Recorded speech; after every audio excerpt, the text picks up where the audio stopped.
Ladies and gentlemen, welcome back to Hold My Nuggets Incorporated for your 2019 NFL Wildcard Weekend Playoff Football Post-Game Analysis Show. I'm your host, the diligent, vigilant, meticulous, sagacious, conscientious, analytical, methodical individual, the Chiseled Adonis. I've gotten my voice back, at least somewhat. I think I'm at 82%. And I was supposed to go and upload this yesterday, but something happened, so I couldn't really work all doggone day. But we're back now. And first and foremost, shout out to everybody who tuned into the Hot Mic stream. Truly do appreciate you guys for tuning in. I called all 4 games. We had a ton of fun. We had a number of gift card winners. So for those of you guys who are watching this, what are you talking about? Gift card? I like to win things too. Download the Hot Mic app. Get yourself into the stream. We're going live for all 4 divisional games this upcoming weekend as well. Details will be announced in tomorrow's pre-game analysis, but we ain't talking about that right now. What we're talking about is what just transpired last weekend. It feels so good to be able to at least try to harmonize in something. But first and foremost, Houston Texans coming from behind. All right, and we ain't talking about doggy style. Coming back from 16 down to defeat the Buffalo Wild Wings Bills, who had a 16-0 lead. Of course, you'd already know that. It's a bit counterintuitive to say that they came back from 16-point lead and then to turn around and say Buffalo had a 16-point lead. You already know that. I said that the first time. What are you talking about, Adonis? That's stupid. Use your common sense. But of course, we saw another Buffalo choke job. Evidently, there's erotic asphyxiation in the northern portion of the state of New York. Let's first break things down. Buffalo owned this game. Owned this game through, I believe, 40 minutes. They were killing the Texans. Deshaun Watson could not move the football at all. Let's look at the Texans' drives, all right, before their scoring play. And their entire turnaround started when J.J. Watt got a sack inside the red zone, forcing, the Bills to have to settle for a Stephen Hauschka field goal. But this is the number of the Texans' drives, all right? You had a punt, the end of the half, punt, a fumble after DeAndre Hopkins finally made a play, and then they proceeded to touchdown, field goal, touchdown, and then of course, the turnover on downs when they went for it on 4th down. But we ain't talking about that right now. We'll get to that in a little bit. But the Bills found a way to lose this game. You talk about all the momentum on their side, and it just took one sack. It took one play from their leader in J.J. Watt to turn this entire thing around for the Texans. First and foremost, Tre'Davious White. As I told you guys in the pregame, I told you this man is nobody to overlook. Not to discount the beast that DeAndre Hopkins is, because he is arguably the best in the game, in my opinion. He was the best in the game. But of course, now with what Michael Thomas is doing, it's ridiculous. But that's no slight on DeAndre Hopkins. The gap between 1 and 2, and hell, Julio Jones is still there as well. It's like this much. It's this much. All right? There's no disrespect in saying somebody is 1 and 2 if they're all in the same tier. But of course, this man flanked, or I should say blanketed, DeAndre Hopkins for the better portion of the game. And once that momentum started going, you saw DeAndre Hopkins get the better of Tre'Davious White. It looked like Stephon Gilmore versus DeAndre Hopkins earlier in the season. All right, but once Hop started making those plays, once Nuke started making those plays, you saw the first downs roll in. You saw the crowd in NRG get going. All right, but beautiful game, I might add. Let's look at the yardage. Okay, so Buffalo outgained Houston 425 to 360. Through the air, it was close, but Deshaun Watson turned it on. I think he was like 20 for 25 to close out the game from the midway of the 3rd quarter until the end of OT. So that was wild. If you saw the stat breakdown through the 3 quarters, it was completely lopsided. On the ground, Buffalo ran for 172 yards to Houston's 141, but it didn't feel as if it was that close. Buffalo was getting whatever the hell they wanted on the ground. Time of possession, it was even. But at first, it was all Buffalo until the 4th quarter portion. All right? But again, like I said, Buffalo found a way to shoot themselves in the foot. Because when they did take that 16-0 lead, they proceeded to do what? Fumble. That led to a field goal. They punted on a 3-and-out. turnover on downs on a play that made no sense. Because I would like to know, Sean McDermott, it's 4th and 27. Before we even get to the 4th and 27, they're in Houston territory. Allen takes a sack, right? I believe, no, it was intentional grounding. But bad move from him, being able to get rid of the football, a little pass rush was coming. Just one of those asinine moves, right? 4th down.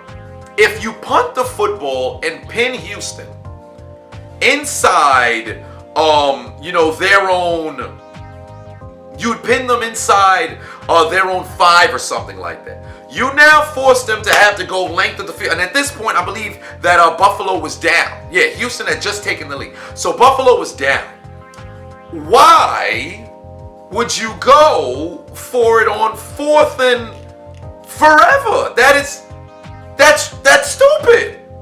Why would you do that? You're losing by 3. You go for it on 4th and 27.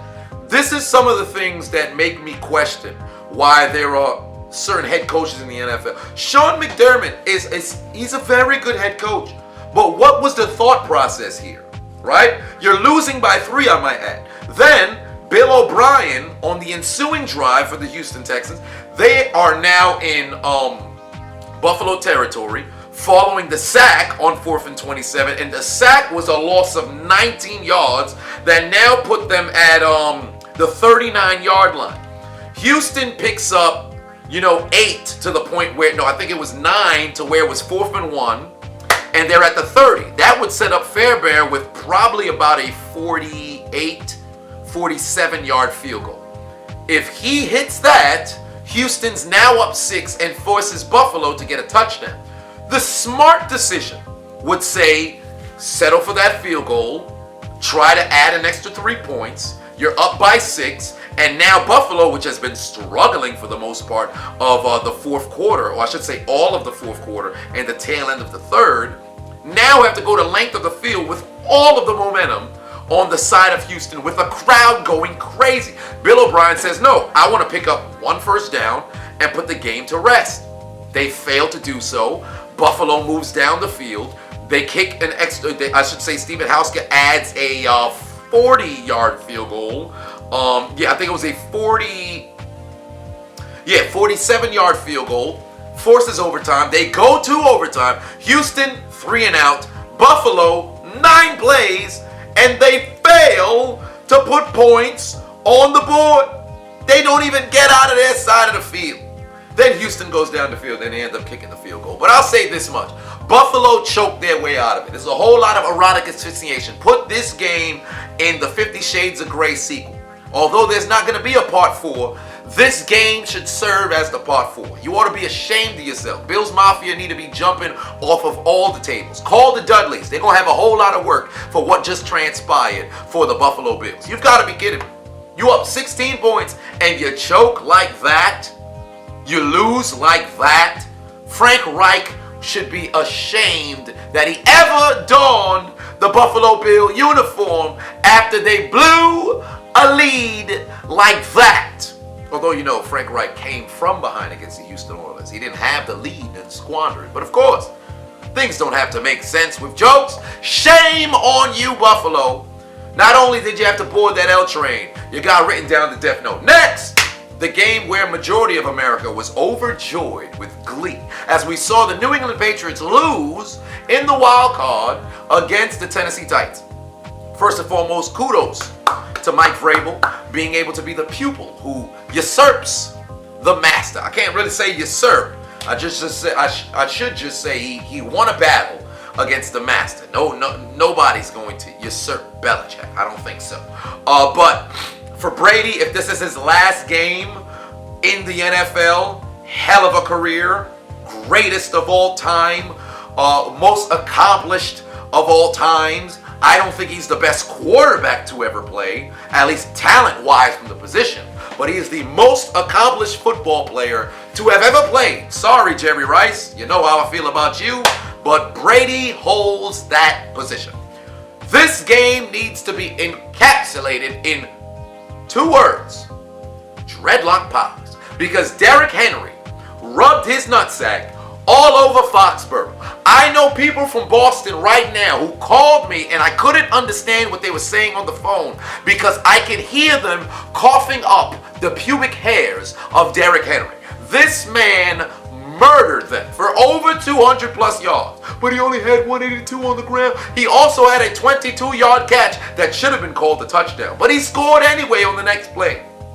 You talk about dreadlock powers. You talk about Chronicles 13 verse 7. It reads, can't stop, won't stop. The Lord our God has dreadlocks. And indeed, he does, because Derrick Henry showed why he ran for 12K yards in high school. He showed why he won the Heisman and ran for over 2K yards in his senior season at Alabama. He showed you why he leads the league in rushing, and more importantly, why you don't want to tackle this man. He had his way with New England. All right, then Ryan Tannehill. He didn't do anything to kill you. 8 for 15, 72 yards, a TD, and a bad INT, I might add. But Patriots didn't really turn it into any sort of points. Brady didn't necessarily play his best. 20 of 37, 209 yards, and the INT that resulted in the pick, the pick 6 where Logan Ryan said, hey, I used to play here, but you guys can lick my gluteal cleft, and scored for probably what could maybe be Tom Brady's last pass, ends up being a pick 6. All right, I'll say this much: the Patriots were completely outmanned, outclassed, outcoached in this particular game. Mike Vrabel had that genius moment of running 2+ minutes off of the game clock where he took 3 consecutive penalties. Beautiful. Beautiful. If you were watching my live stream, I started saying, whoa, wait a minute, he could just keep milking this whole thing and force, New England to have to use those timeouts. He could have kept going if he wanted to be quite honest with you. But it was a genius, play. They played the great brand of football, and I told you guys this would happen. I said Derrick Henry will make up for those playoff woes from 2 years ago. He'll make up for his lack of vision and running through holes when they're there. And that's exactly what he did this time around. He made up for his prior mistakes. He ran through those holes, and he ran over those Patriots. It was complete ownage the whole game. All right, there was a point in which New England did put 10 points up on the board. I believe they had they took the lead over, with the touchdown. They took the lead over Tennessee, but then once they were up like 13-7, following another Nick Folk field goal, and then you saw Derrick Henry score, and that was all she wrote. In the second half, this is the Patriots drives: punt, punt, punt, punt, interception, fumble on the kickoff, but that don't really count as a drive. They did nothing. Kudos to Tennessee's defense, generating a pass rush with just their front 4. As I always say, it's the same blueprint to beat the New England Patriots. Run the football, protect the football, get pressure on Brady with just your front 4. Win the time of possession battle. Those 4. That's always been the same. You can throw in the 5th, take away the middle of the field. But if you bring pressure on Brady with just your front 4, you should be able to, because that's the common thing. So those are the constant 5 things to beat the New England Patriots. It sounds simple, but it ain't easy to execute. But the Tennessee Titans went out there and they took care of business. They the Patriots total yards, they outgained them. But on the ground, Tennessee ran for a total of 201. If you run the football in January, you most likely will win the game. All right, if you look at the time of possession battle, 31-28. 31-28, well, damn near 29. But you may think, oh, well, that's kind of close. But the longer that Brady's on the sideline, the more clock that continues to get chewed off, the better it is for the opposing team playing in Foxborough. Kudos, man. Kudos to the Tennessee Titans. Hell of a game. Hell of a W. And for the Patriots, for the first time in over 700 days, have been written down their death note. Because, their dreams of making it back to the Super Bowl and winning an unprecedented 7th Lombardi trophy is now deleted. Now, does this mean their dynasty is over? No. 2 years ago, everybody thought after the loss to the Eagles, that's the end of the dynasty. And what they do, last year they walked out there and put the Beats by Dre on the Los Angeles Rams and walked away with Lombardi. So I'd say as long as Brady and Belichick are together, the dynasty is nowhere near being done. They'll always have a chance. But if Brady leaves, you can start to pop your champagne and your haterade, because at that point, the dynasty would be over. I believe that Brady will probably play somewhere else, or Belichick will go and coach somewhere else. And from where we sit right now, Belichick's still going to have the job. It's up to the organization and also Brady to return to the Patriots. So from where I sit right now, if Brady goes elsewhere to go try to prove to the world, hey, I can win without Bill Belichick, at that point, you can say the dynasty is all over. But until, we see that happen, hold your horses. Hold on to your panties. Don't start celebrating. No ladies start twerking. Lizzo, especially you. Just calm it, all right? But the Patriots on the death note. People can celebrate for that. Next, I would just like to apologize to everybody in Minnesota. Give me a second to just say I am sorry. What was it that Justin Bieber song? Is it too late now to say sorry? I am sorry. I thought this game was going to be necrophilia. I did not trust the Vikings going on the road. I did not trust the Dreadlocks backfield to be healthy. I did not trust the powers of Kirk family member Cousins. I expected Drew Brees to dominate. I expected Alvin Shinsuke Nakamura to use his dreadlock powers. I did not expect anybody to guard Michael Thomas. And what happened? The complete opposite. Kirk Cousins, Dalvin Cook, Alexander Madison, and that defense came to play. Xavier Rhodes was getting cooked. But for some apparent reason, the Saints were not able to generate enough points. Let's go down the list. And I just want to say I'm sorry once again to Minnesota fans. You got it done. Because the Saints are written down the death note. And for the third consecutive year, they have been eliminated on the final play of the game. But there's some bullshit. There was a phantom. They didn't throw the call on the offensive pass interference. You may be right. I agree with you. It should have been called. But there were too many opportunities in this game to execute. For example, when the Saints were down by 10 and they started to drive down the field. No, pardon me. I think they were down by 7. Drew Brees fumbled. When he fumbled, they were down by 3. So opportunity to take the lead, and they failed to protect Drew Brees, and he fumbled when they were driving down the field. That was pivotal.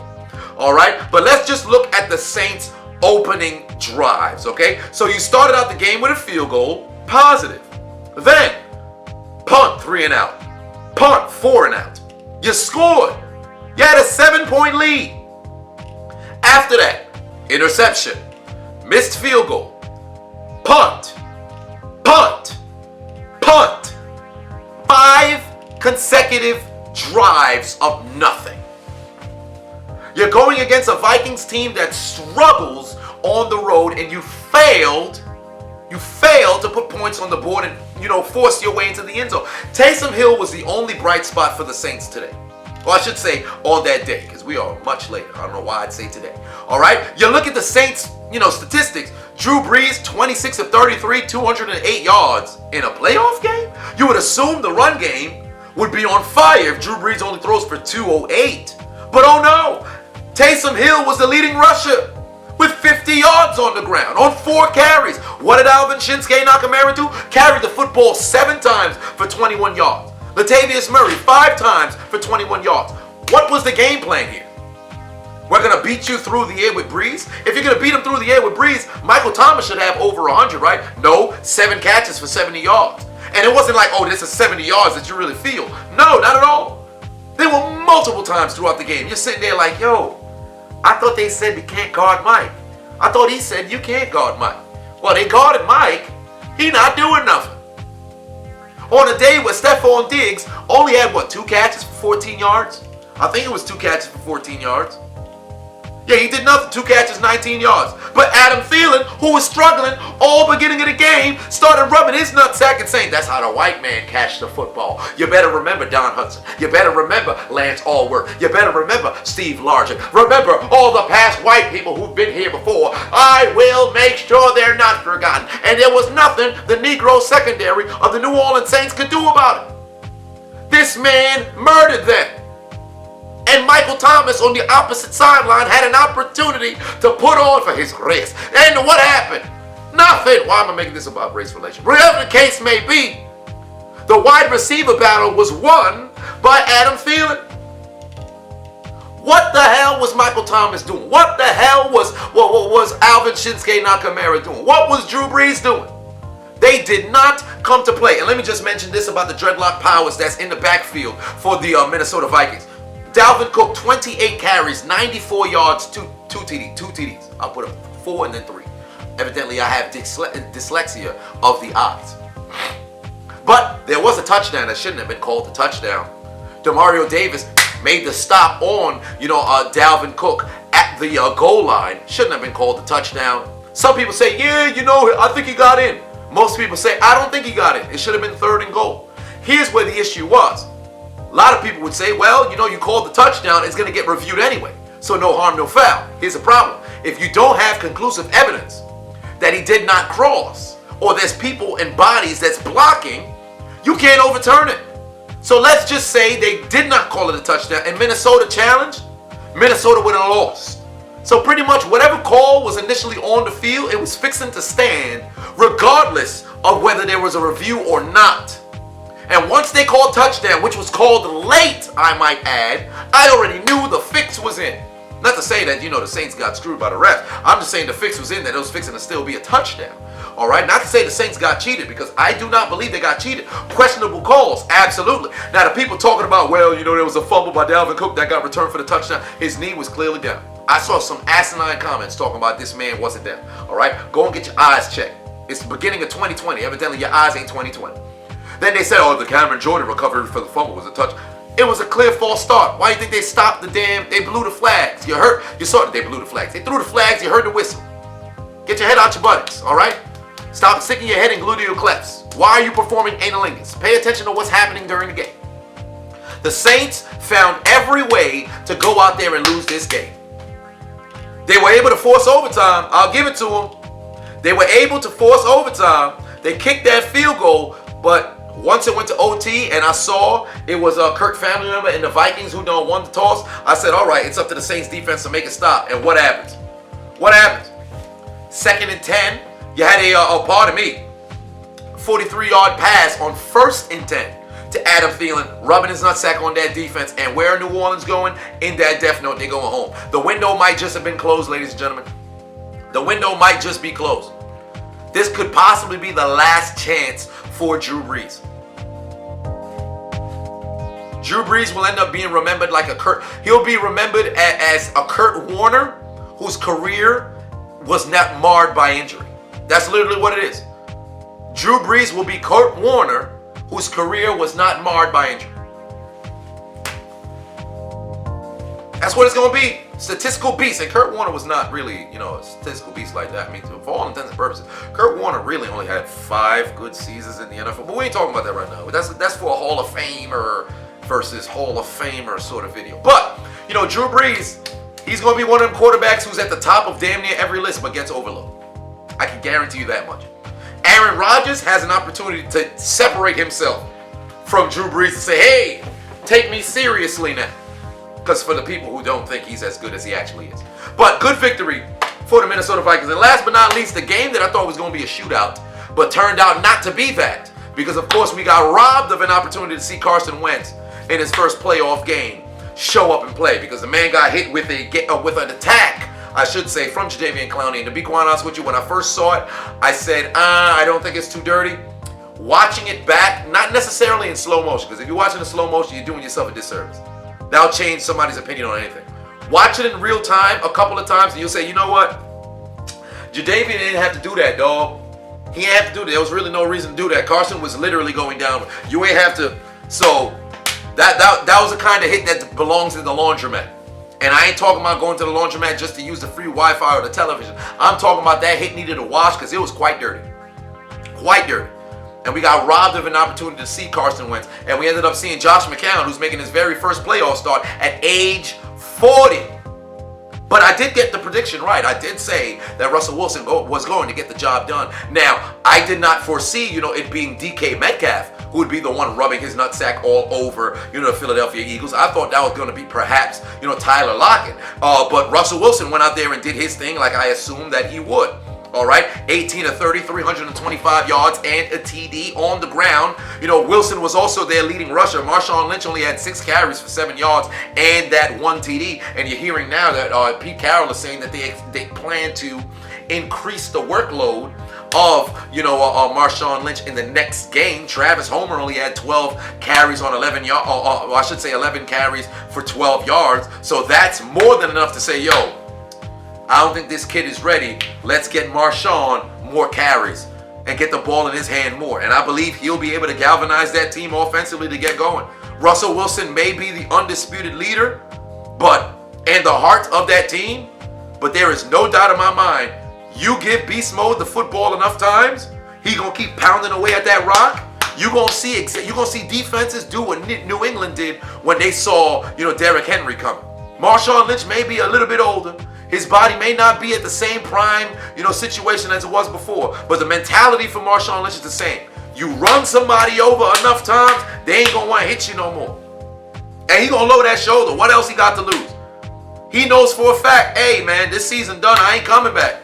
So what he got to lose? There's no speculation like, I'm gonna come back to the Seahawks next year. He's here for this playoff run, and then that's it. He going back to go do his, untitled or unscripted show that he had.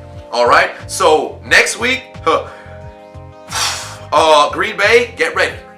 Get ready. Y'all better reinforce your shoulder pad. But for the Eagles, Josh McCown, he actually ain't played too bad. All right, he had 18 of 24, 174 yards on the ground. Miles Sanders, 69. Boston Scott, 25 yards on 6 carries. And then, of course, Josh McCown ran for 23 yards himself. Through the air, Dallas Goedert leading them in receiving is atrocious.